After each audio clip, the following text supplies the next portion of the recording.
An emissions trading scheme is otherwise known as a cap and trade scheme.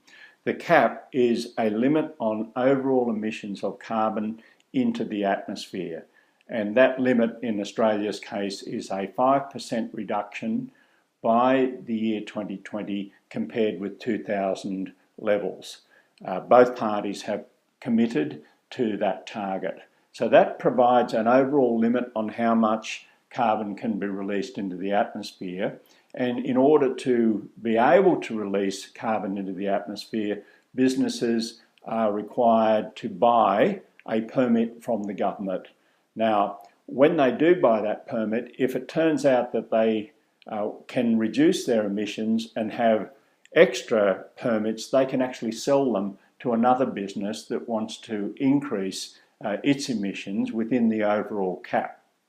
It may be a new business or an expanding business. So they can actually trade in these permits, and that's why we have a cap and trade system, and it is a market-based system. The second concept is a carbon tax. This is simply a fixed number of dollars per tonne of carbon emitted into the atmosphere.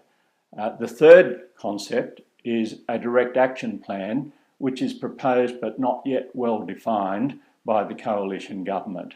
Under the direct action plan, the government, on behalf of taxpayers, would actually pay companies that are emitting carbon into the atmosphere to reduce those emissions. And so they would actually, on behalf of taxpayers, give them money to reduce their emissions. What's not clear is whether other companies are able to increase their emissions because there's no carbon price, there's no trading amongst companies.